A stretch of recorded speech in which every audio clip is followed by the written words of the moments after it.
What's good, Kings? I used to do therapy, so I just got an email asking me what does self-help look like to me. And like self-help is semen retention, man, and celibacy and seeking God because we all know this, but when you're retaining, just the way people treat you is just so much different than when you're not retaining. Like, the respect that people show you, the smiles, the the kindness, the and these people are not even necessarily in tune with their spirituality, but they still feel your energy and they want to help you. And it's just wild, dude. And like yesterday, I was driving and like you know how like leaves will fall towards you sometimes. It's really a trip, man. Like the way the this leaf fell towards me, it just felt like I was a magnet, and it was just life is just being pulled towards you. And there's gonna be demons or like the devil controlling people to like hate you for no reason, but that's better than not retaining and having people just be two-faced with you, and then just like having that discernment to know whether someone is good for you or not, as opposed to just living in um, around like fakeness.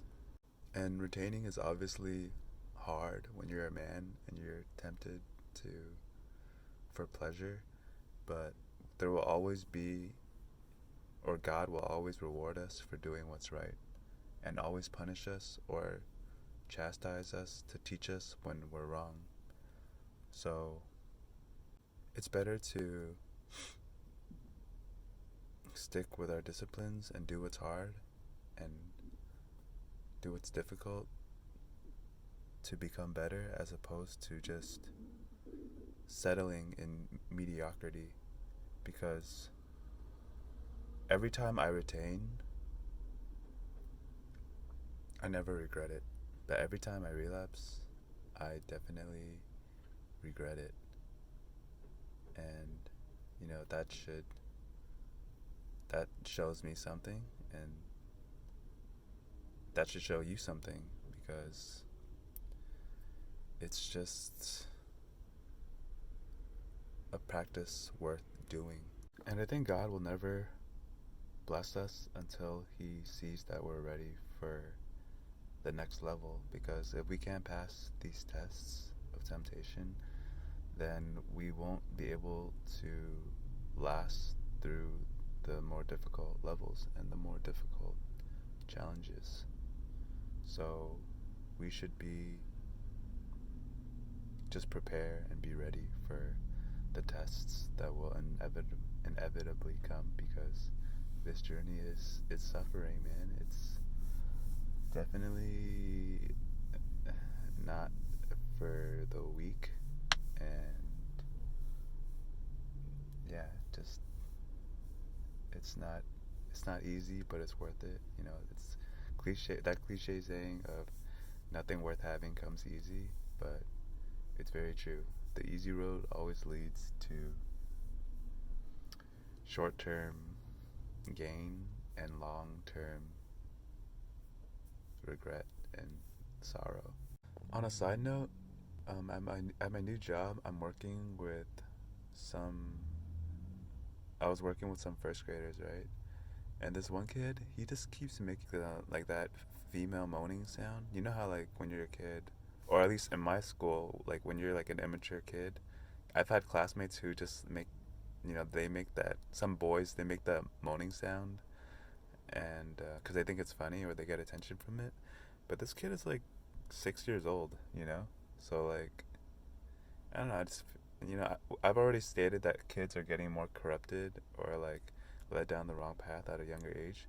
But what do you guys think we can do to like help, save the children, so to speak? Because, or like, do you think we should just um, spread the gospel, or like teach more people about the Bible because, I mean, I think that true Christianity is like spirituality, but unfortunately, um, some religions they become corrupted and they become uh, not as easily digestible for the average person. Like for me, for example, because I thought that many religions were corrupted. You know how like just people are many people weren't good representatives of Christianity. I feel because a lot of people like it's not about what you claim that with your mouth that you are a Christian, right? It's about your heart and whether you're truly living by God's word and whether you're truly pleasing Him. Because even if you claim you're a Christian, but you're still like doing things against His teachings, then I'm sure God would get angry at you, right? If we're being hypocritical or foolish. So, I just have to really thank the true Christians that are persuading me to get closer to God because like Mark the Messenger and other people because I feel like some people and like Mike B and stuff you these guys they just they embody like kindness and wisdom and they're always just teaching me what it truly means to uplift your brothers and to be just a better man.